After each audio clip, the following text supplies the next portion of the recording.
అందరికీ షలోం. ప్రార్థన. పరిశుద్ధుడవు, పరమాత్ముడవు, నిత్య నివాసివైన తండ్రి, మమ్మల్ని బలపరుస్తూ స్థిరపరుస్తూ నీ వాక్యము ద్వారా ఉదక స్నానం చేయించుచున్న తండ్రి, మీ బలమైన ఘనమైన నామమునకు స్తుతులు స్తోత్రాలు చెల్లించుకుంటున్నాం తండ్రి. వాక్యము ద్వారా మా మనోనేత్రను వెలిగించి పరిశుద్ధత వైపు, పవిత్రత వైపు, నీ నీతి న్యాయముల మార్గముల వైపు మా యొక్క మనసులను, మా యొక్క హృదయాలను, మా యొక్క ఆలోచనను నిలబెట్టుచున్న విధానం బట్టి నీకు స్తుతులు స్తోత్రాలు చెల్లించుకుంటున్నాం.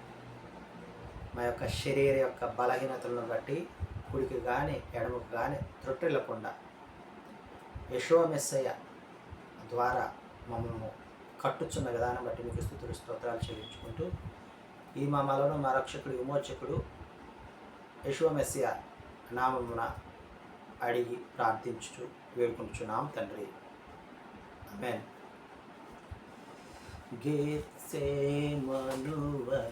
తోట దిగో, ఆ తోటలో ప్రార్థన స్థలమదిగో.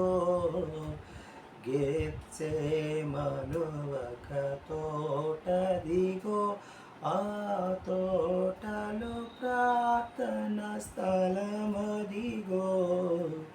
ఈచటనే ఉండి ప్రార్థించుడని, ఈచటనే ఉండి ప్రార్థించుడని పలికిన యెషోవా మాటదిగో, పలికిన యెషోవా మాటదిగో. అదిగదిగో అల్లదిగో కల్వరి మేటకు దారదిగో, ఆ యెషోవాను వేసిన మ్రానదిగో. అదిగదిగో. మొదటి రాజుల గ్రంథము 16వ అధ్యాయం మనం ధ్యానించుకుంటూ ఉన్నాం.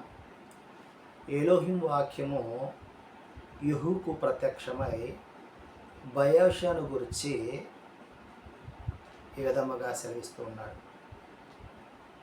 నిన్ను మంటి నుండి తీసుకొని వచ్చి నా ప్రజలైన ఇజ్రాయేలీయుల మీద నేను రాజుగా, అధికారినిగా నియమించి తిని, కానీ నీవు నా ప్రజలు పాపం చేయటానికి నీవు కారణమైనావు. కాబట్టి బయెషా సంతతి వారికి, యరొబాము సంతతి వారికి నేను ఏ విధముగా చేశానో అదే విధముగా నీ యొక్క సంతతికి కూడా చేస్తాను అని ఈ యొక్క యెహూ బయెషాకు సెలవిస్తూ ఉన్నాడు, తెలియజేస్తూ ఉన్నాడు. అలాగూ ఏ విధంగానంటే వారి మాంసాన్ని కుక్కలను, ఆకాశ పక్షులను తింటాయి అని మరి తెలియజేస్తూ ఉన్నాడు. ఆ తర్వాత బయెషా చనిపోతాడు. ఆ బయెషా మరి కుమారుడైన ఏలా రాజుగా అవుతూ ఉన్నాడు. ఈ ఏలాకి కూడా ఎలోహిం వాక్యము హనానీ కుమారుడైన యెహూకు ప్రత్యక్షమై ఈదాగు సెలవిస్తూ ఉన్నాడు. ఆస ఏలుబడి యందు 26వ సంవత్సరము ఏలా ఆరంభించి 2 సంవత్సరాలు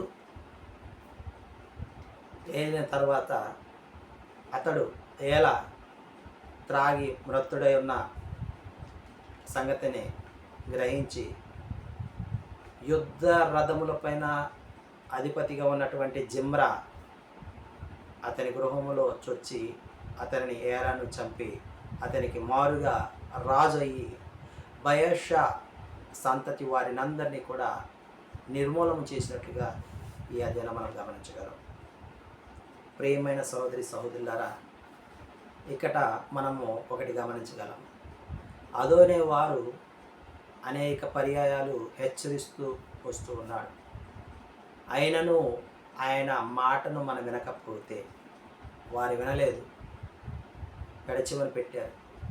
కాబట్టి వారు మాత్రమే మరణం అవటమే కాకుండా వారి సంతతి మొత్తము నిర్మూలన చేయబడ్డట్టుగా చూస్తూ ఉన్నాం.